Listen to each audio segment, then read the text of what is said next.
Hello guys, ako po si Vincians once again. So, meron lang po akong share sa inyo guys. So, ito, marami ngayong nauusong sakit. At marami po ngayon din ang nagkakaroon ng mga bukol or cyst, ganyan. So, ito nga po guys, so bago ka magpa-opera at gumastos ng malaki, makinig ka muna po dito sa video na ito kasi kami po, meron po kaming mga ginagawa at meron din po kaming mga itinuturo para po ma-reverse yung pagkakaroon ng bukol o para po din matulungan po din natin na malusaw or mawala po sa natural na pamamaraan ang mga bukol sa iba't ibang parte ng katawan. Especially ako po marami na akong mga nahawakang cases, most of them yung mga breast cyst. Marami pong mga kababaihan sa Pilipinas man, sa ibang bansa, because I've been in Hong Kong. I am now in Hong Kong and I've been before in Hong Kong. Tapos umuwi po ako ng Pilipinas, then in Macau, meron po din sa Japan, meron din sa Taiwan. Karamihan mga OFW, meron po mga cysts or mga bukol. So, most of them are girls, are women. So, syempre, meron pong mga bukol sa breast. And sa Pilipinas po, I have one case na bata pa siya, dalaga pa, may bukol siya yung dede niya. So, dahil hindi niya kasama yung mother niya, medyo nahiya siya or hesitate siya na i-share na meron nga siyang nararamdamang kakaiba dun sa kanyang breast. So, medyo malaki na yung bukol nung nagsabi yung bata. Actually, bata pa siya nung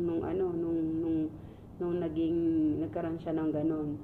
So, thanks God, nandun ako sa lugar kung saan nakatira yung bata. Malapit ako dun sa kanilang lugar. And, friend ko yung father niya. So, yun, lumapit sila sa akin, nagtanong, nagpakonsulta, and thanks God po, actually, ang bilis ng recovery ng bata. Pumutok yung breast niya, but thanks God, in just, at least, I think, a week, gumaling yung sugat ng dede niya. At, yun po guys, wait, I will show you kung nasaan yung picture ng kanyang ng breast.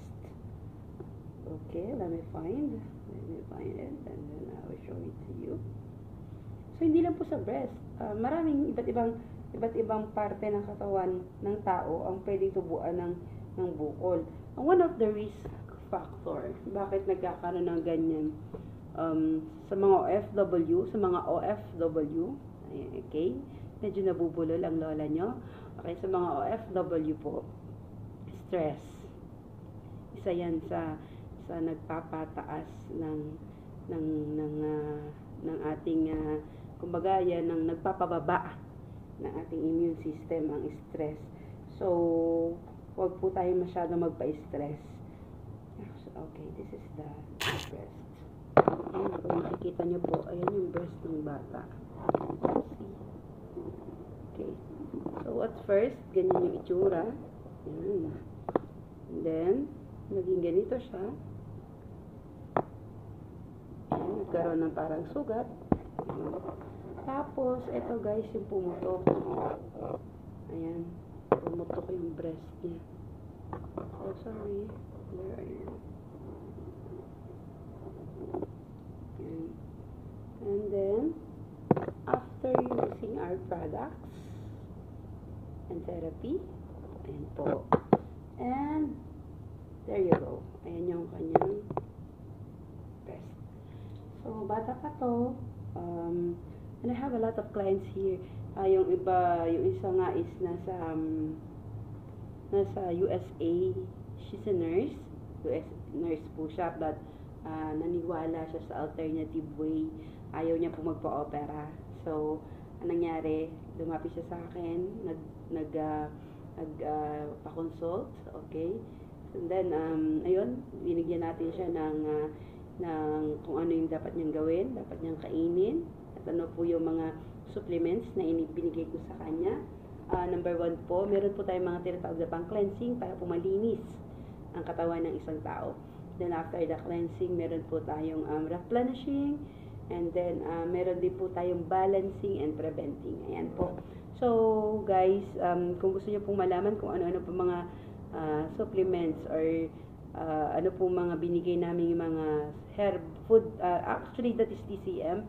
So kung ano po yung mga binigay namin, just comment below, and sasagutin ko po kayo sa mga tanong ninyo at queries ninyo. So pwede po kayo magtanong sa aking WhatsApp, that is positive 63-995-0918-54, sorry, positive 63-995-0910-548. Yan po yung aking WhatsApp.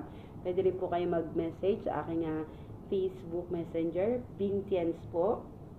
Meron din po akong YouTube channel, Benjeline Milicio. So maraming salamat po. To God be all the glory.